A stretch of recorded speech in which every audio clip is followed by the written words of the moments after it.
नमस्कार, आप देख रहे हैं आईपा और मैं हूं आपके साथ अमृता चौहान। आईपा एक खास मकसद से आप सबके बीच आया है। आईपा चाहता है कि जो मौजूदा राजनीति है उसका स्वरूप विकास का मुद्दा होना चाहिए, यानी राजनीति में सबसे आगे विकास की बात हो। आईपा ये चाहता है कि क्षेत्रवाद, परिवारवाद, जात पात, इन सब बातों को दरकिनार करके विकास फोकस में होना चाहिए, क्योंकि समाज तभी आगे बढ़ेगा जब विकास की बात होगी, देश तभी आगे बढ़ेगा जब विकास की बात होगी, प्रदेश के लोग तभी आगे बढ़ेंगे जब विकास की बात होगी। यानी कि राजनीति जो है उसका स्वरूप सिर्फ विकास की चर्चाएं होनी चाहिए और विकास का काम होना चाहिए और विकास की बात होनी चाहिए। तो इसी मकसद से आईपा आपके बीच आया है। अब राजनीति को थोड़ा समझते हैं। राजनीति पॉली और टैक्टिक्स दोनों को जोड़कर बना है। पॉली के तहत रोजगार, शिक्षा, व्यापार, कृषि, छात्र की पढ़ाई, ये सभी आती है और इनका विकास होना है, तो विकास के लिए रणनीति बनाई जाती है, यानी टैक्टिक्स।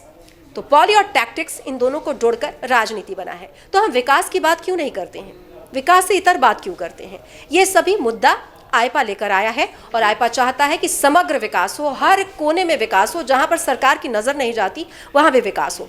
छात्र देश का भविष्य होते हैं और छात्रों की समस्याओं को भी उठाना आईपा का मकसद है। इसलिए मैं इस वक्त छात्र नेता से भी बात कर रही हूँ और उन लोगों से जानने की कोशिश कर रही हूँ कि छात्रों की समस्या क्या है। इस वक्त हमारे साथ चर्चा में मौजूद है आशीर्वाद चौधरी, जो समाजवादी छात्र सभा के महानगर सचिव हैं, और उनसे जानेंगे कि क्या कुछ छात्रों की समस्याएं हैं। आशीर्वाद जी, आपका स्वागत है आईपा। पहले तो मैं आईपा का बहुत बहुत धन्यवाद देना चाहता हूं, जिसने मुझे अपनी बात रखने का अवसर दिया छात्रों के हित के लिए। देखिए, जो मौजूदा सरकार है वो छात्रों के मुद्दों पर बिल्कुल ही विफल सरकार है। उसने छात्रों के हित में पिछले 5 साल में कुछ भी नहीं किया है। आप देखें तो मौजूदा सरकार की जो सेंट्रल सरकार है वो 2014 से उसे 7 साल हो गए हैं, और जो हमारी ये प्रदेश सरकार है इसे 5 साल पूर्ण होने वाले हैं। तो अगर देखा जाए प्रदेश में, तो बेरोज़गारी और क्या कहते हैं, जो शिक्षा का स्तर है वो बहुत ही घटा है पिछली सरकार को देखते हुए।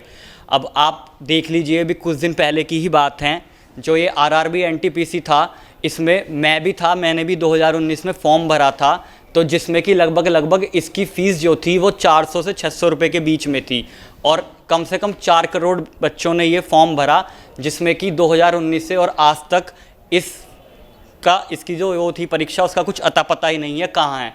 बीच में छात्रों ने इसका मुद्दा उठाया था, तो इन्होंने, सरकार ने हबड़ दबड़ में वो डेट दी, लेकिन उसके बाद भी ये एग्ज़ाम नहीं कराया गया। उसको लेके फिर इन्होंने एंड टाइम पे वो नोटिफिकेशन दी कि भाई इसमें अब ग्रेजुएट भी बैठेंगे, लेकिन वो जो थी सिर्फ उसमें पहले 12th तक के बच्चों का था, 10th और 12th के बच्चों का। तो उसको लेके छात्रों ने विरोध प्रदर्शन किया आपका प्रयागराज में। तो आपने देखा पुलिस ने कितनी बुरी तरह उनके हॉस्टल में घुस के बर्बरतापूर्ण लाठीचार्ज किया और छात्रों पर लाठीचार्ज करी। तो पिछले 5 साल में देखा जाए तो इस सरकार ने छात्रों के लिए तो कुछ किया ही नहीं है। चाहे आप देख लीजिए 2016 में CGL हुआ था, उसका अभी तक कोई भी फाइनल अपॉइंटिंग नहीं हुई है, जिस मेरे एक कज़न हैं वो भी इससे पीड़ित हैं। आप अभी 4 दिन पहले देख लीजिए CGL मेंस का पेपर रद्द कर दिया गया, और अभी आप देख लीजिए यूपी टेट का पेपर। मतलब इस सरकार में या तो पेपर लीक होते हैं, अगर ये पेपर करा देते हैं तो उसकी नियुक्तियाँ नहीं होती हैं। और अभी जो कुछ दिन पहले, 1-2 दिन पहले डाटा आया है, आप देख लीजिए, बेरोज़गारी दर 2017 के बाद से प्रदेश में 4.9 हो गया है, 2.4 से बढ़ के। तो जो सरकार है वो छात्रों को सिर्फ जुमला पे जुमला दिया जाती है, छात्रों के हित में कोई बात ही नहीं की जाती है इस सरकार में। तो छात्रों के लिए आप आवाज़ उठाते हैं जी, हम कोई जनप्रतिनिधि नहीं आता आप लोगों से बात करने? बिल्कुल भी नहीं आता। अभी मैं MMH कॉलेज का छात्र हूँ, मेरी भी LLB सेकेंड ईयर यहाँ से चल रही है। पिछले साल जब मैंने एडमिशन लिया था तो तब भी इस सरकार ने, एक तो ये सारी सरकारी संस्थाओं को प्राइवेट हाथों में दिए जा रही है, जिससे कि बड़े बड़े बिजनेसमैनों का फ़ायदा हो। अब आप देख लीजिए, जो क्या कहते हैं, छोटे वर्ग का बेचारा छात्र है, गरीब परिवार से है, वो चाहता है कि उसकी शिक्षा जो हो बहुत ही सस्ती और सरकारी डिग्री कॉलेज में हो जाए, जिसकी फ़ीस उनके घर वाले भर देते हैं। प्राइवेट कॉलेजों की फ़ीस आप देख लीजिए उठा के 30-40 हज़ार रुपये है, यहाँ की फ़ीस 1500-2000 रुपये है महीना की। तो यहाँ पे छात्र जो है वो अफोर्ड कर लेता है। लेकिन पिछले साल से ही इसने क्या कहते हैं, हमारी सरकार ने यहाँ से LLB हटाने का पूरा LLM तो यहाँ पे है नहीं। आप देख लीजिए यहाँ पे LLB के बाद जो हमारे आसपास के लोग हैं वो या तो मेरठ जाते हैं या प्राइवेट कॉलेज में जाते हैं। एक ही डिग्री कॉलेज है जिसमें यहाँ पे LLB है, वो भी पिछले साल जब मैंने एडमिशन लिया था तो इन्होंने यहाँ से LLB ख़त्म कर दी थी। तो हम लोगों ने धरना दिया, लाठी खाई पुलिस की, तब जाके हमने LLB वापसी ली। इस साल इन्होंने फिर वही करा और LLB इस बार इन्होंने यहाँ से ख़त्म कर दी है। जनप्रतिनिधियों को हमने ज्ञापन दिए, कॉलेज प्रशासन को ज्ञापन दिया, लेकिन सब सरकार के लोग हैं तो कोई सुनवाई नहीं होती। और अगर हम धरना देते हैं तो लाठीचार्ज की जाती है। क्या मांग है आप? हमारी मांग यही है कि यहाँ पे LLB आप देख लीजिए, आसपास के जितने भी NCR, दिल्ली हुआ या आपका गाज़ियाबाद हुआ, नोएडा हुआ, मेरठ हुआ, बुलंदशहर हुआ, हापुड़ हुआ, सब छात्र LLB करने इस कॉलेज में आते हैं। जो दिल्ली में बेचारे छात्र एडमिशन नहीं ले पाते हैं वो यहाँ करने आते हैं, ठीक है। लेकिन अगर यहाँ से LLB ख़त्म कर देंगे तो फिर यहाँ कोई एक खाली इकलौता सरकारी कॉलेज है जो सबसे सस्ती फ़ीस पे LLB करवाता है, वरना सब प्राइवेट कॉलेजेस हैं। और अगर यहाँ से LLB ख़त्म हो जाएगी, बहुत से छात्र ऐसे हैं जो बेचारे रो रो के वापसी गए हैं। तो हमारा मुद्दा यही था कि यहाँ पे LLB लाई जाए। हमने इस साल भी गेट कॉलेज बंद किया लेकिन हमारी कोई सुनवाई नहीं की गई। तो ये आप ये कह रहे हैं कि फ़ीस इतनी ज़्यादा है कि जो प्राइवेट कॉलेजेस में कि जो गरीब है वो अफोर्ड नहीं कर पा रहा है, तो फीस ऐसी हो कि सब लोग अफोर्ड करें। जब हम यहाँ पे सवाल पूछते हैं यहाँ कॉलेज प्रशासन से, तो वो कॉलेज प्रशासन जो है यूनिवर्सिटी के ऊपर डाल देता है और यूनिवर्सिटी सरकार के ऊपर डाल देती है। तो इनका पूरा खेल एक दूसरे के ऊपर चलता रहता है। छात्रों की समस्या का निवारण ये नहीं कर पाते हैं। तो बहुत छात्र हैं, बहुत छात्रों के मेरे पास फ़ोन आते हैं, क्योंकि मैं छात्रों के बीच में ही रहता हूँ।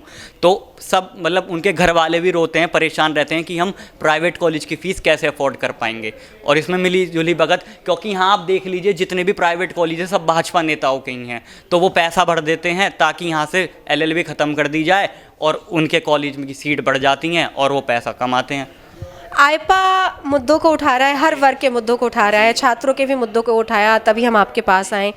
आईपा का ये इनिशिएटिव कैसा लगता है? मुझे आईपा का इनिशिएटिव बहुत अच्छा लगता है जो आप कार्य कर रहे हैं। देखिए फ़िलहाल जो सिचुएशन है आप देख सकते हैं, जो बड़ी बड़ी मीडिया है वो इस टाइम बदनाम हो चुकी है गोदी मीडिया के नाम से। जो आजकल आईपा हो गई और ऐसे बहुत से जैसे लल्लन टॉप चैनल हो गए, सिर्फ यही ऐसी पत्रकारिता करते हैं जो निपक्ष दिखाते हैं, वरना बाकी मीडिया तो सब सरकार की भाषा बोलते हैं। प्रवक्ताओं जो सरकार के वही बने बैठे हैं। तो मुझे आईपा का ये बहुत ही अच्छा इनिशिएटिव लगा और मैं चाहता हूँ आप इसी तरीके से निपक्ष पत्रकारिता करते रहें और आगे और भी बड़ा मंच आपको मिले कि आप छात्रों की, किसानों की, सबकी समस्याओं का समाधान आपके माध्यम से हम लोगों के बीच में पहुंचा पाएं। आशीर्वाद, आपने आईपा से बातचीत की, आपका बहुत बहुत धन्यवाद। धन्यवाद आपका भी बहुत बहुत कि आपने मुझे मौका दिया और मैं अपनी बात को लोगों के बीच में पहुंचा पाया आपके माध्यम से।